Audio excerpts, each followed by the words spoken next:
Hello, welcome aboard Guinevere, our North Sea 27. My name is Delezynski, and this is my wife Jill, and we'd like to welcome you to this video, our first in a series of our cruising adventures.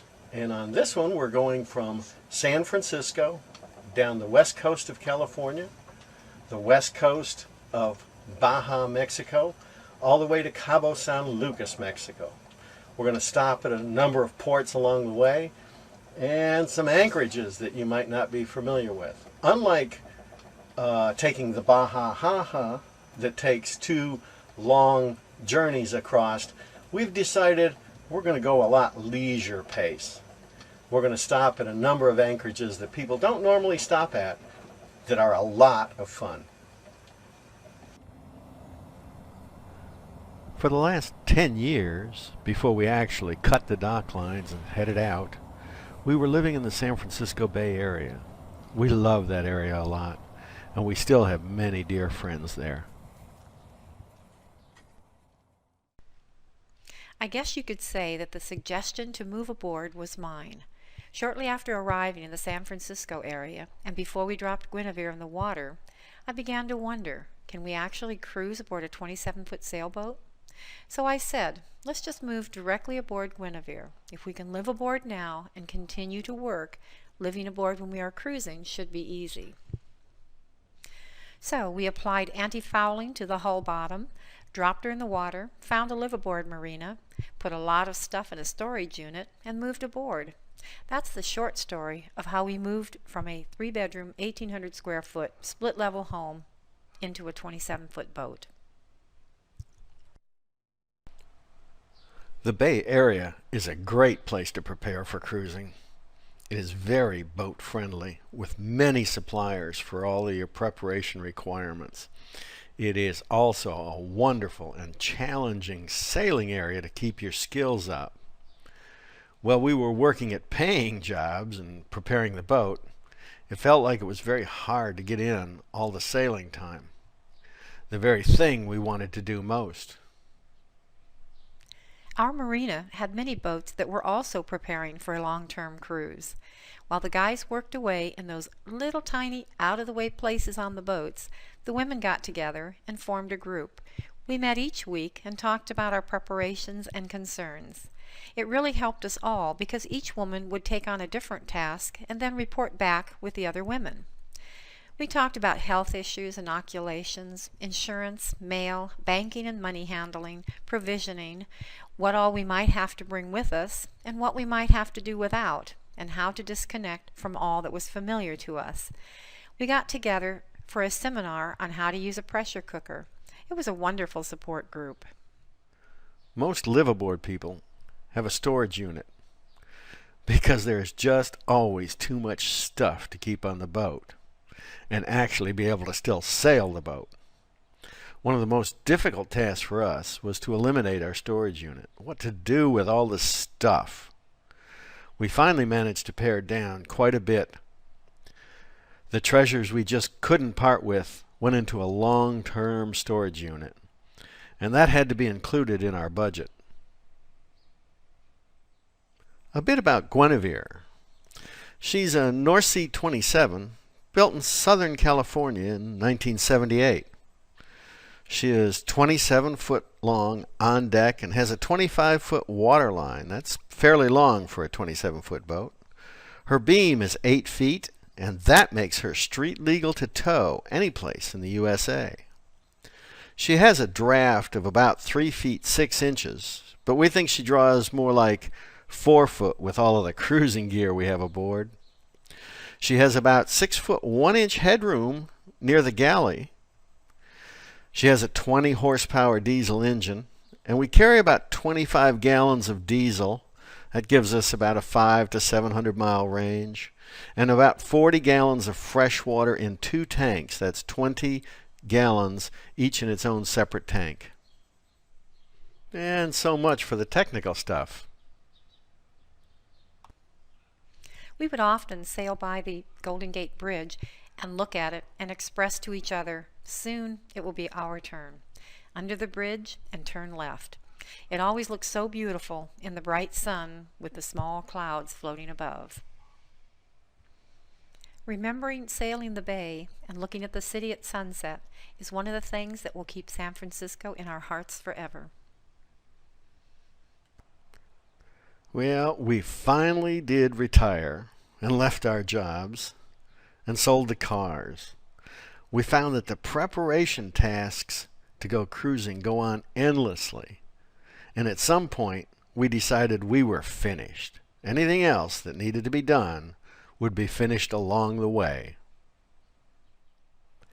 Two things seem to happen immediately upon informing family and friends that you are leaving. After all the years of talking about going cruising, everyone is surprised that you are actually leaving, and it will be only a few weeks. So everyone wanted to have dinner with us for the last time. Every project that was left for the last minute is now in jeopardy of not getting finished. I don't know of any cruiser who was not exhausted by the time they left the dock. We had a cutting the dock lines party at Oyster Cove Marina a few weeks before we actually departed. It worked out well that way. Everyone got to say goodbye, and we were ready to push off when we were ready. When we did depart from our last permanent slip, it felt funny to know that we didn't have a home place to go back to for that night. The actual departing seemed surreal. After all this time of preparation, dreaming, and yearning, it only took a minute to actually do, and then we were off to a new life. We were elated. The first day we sailed over to Richardson's Bay and dropped anchor. We took a few days to rest up and plan our departure. We wanted to wait for a couple of days for a good morning tide to slip under the bridge. You don't sail against an incoming tide at the Golden Gate Bridge. A few days later, we got our early morning outgoing tide. So on September 28th, 2004, we pulled up our anchor, and at about 07:25 a.m. we slipped under the Golden Gate Bridge, out into the Pacific, and turned left. Something we had been dreaming about for years. But the bright, sunny exit we had always imagined was not to be. I guess it is, after all, San Francisco. Our first destination after going under the bridge was Half Moon Bay. We had actually sailed here a few times in the past, so we knew what to expect. It was still familiar ground. We were members of the San Jose Sailing Club, and this was one of the destinations they regularly sail to. It is a very secure anchorage and a nice marina. The marina is actually behind two seawalls. This marina is interesting in that it is two parts. One half is for pleasure boats. That half is on the port side as you approach from sea. The other half is for commercial boats. Before we started cruising, we would often drive over to purchase fresh salmon directly from the fishing boats. The main dock has signs next to each finger that lists what type of fresh seafood is available and on what boat. I have always said the key to great meals is to start with fresh food. You don't get seafood much fresher than this. The only drawback may be that if you purchase a fresh salmon, you must purchase the whole fish. Darn the bad luck. There are also a couple of very good restaurants in the close proximity to the marina. We pulled into the dock for a couple days to take care of a few things that still needed to be done. After being out, we decided that weather claws for the lifelines were required. We have a small roll of Sombrella aboard, so we used the dock and laid it out for cutting. Jill sewed it up for us, and I installed it. We can't express strongly enough how much we appreciated having these in place as we traveled down the coast, and it was very cold. Even though we had been here before and we'd spent some time cruising here, it was only weekend stuff. There were many things that we still needed to find, such as a laundromat and a grocery store that was close by. We were very glad we took the time up front to make sure we had not only planned on how we would handle a lot of the details on our bills, our payments, and general internet funds management. We met a number of boats along the way that put off working on communications till the end, and were having a lot of trouble getting it all working smoothly. And the further you are from home, the harder this stuff is to get straightened out. This pre-preparation applies to the radio system also. We had our WinLink and SailMail, that's the radio email system, up and running before we departed Oyster Cove. Later, once we made it into Mexico, we met people who did not have their systems working yet, and it was very hard to get help at that point. Half Moon Bay was a very good first stop for us. It let us ease into the cruising life, while still having contact with all of the service and people we had become familiar with in the Bay Area. This was the first time we were to encounter a very interesting addition to the harbor master's office. Mounted in front of the harbor master's office in one of his windows is a touch-sensitive, interactive weather kiosk.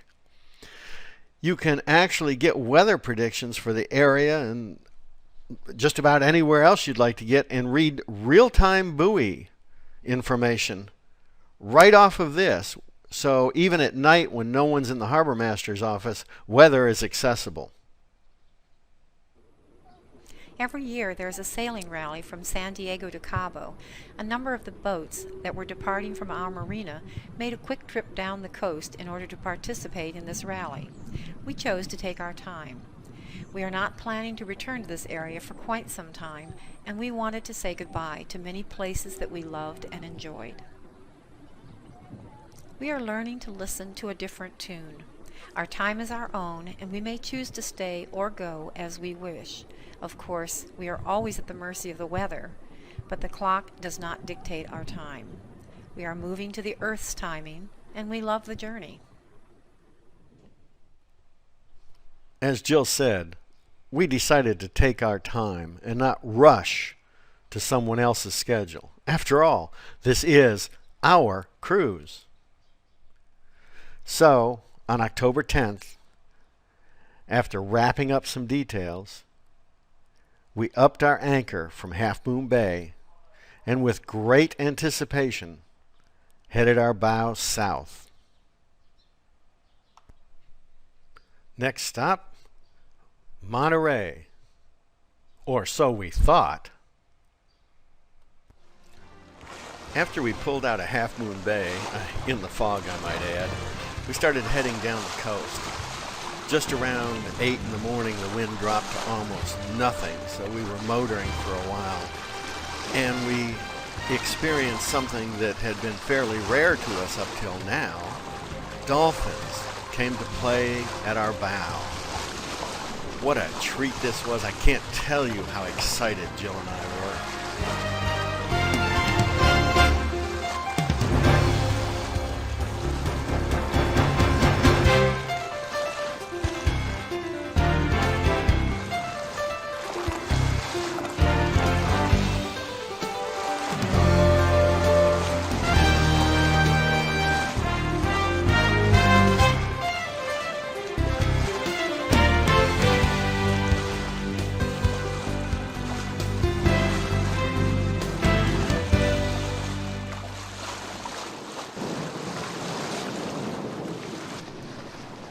As we were heading down the coast, when we were off of a place called Davenport, the wind started to build a bit.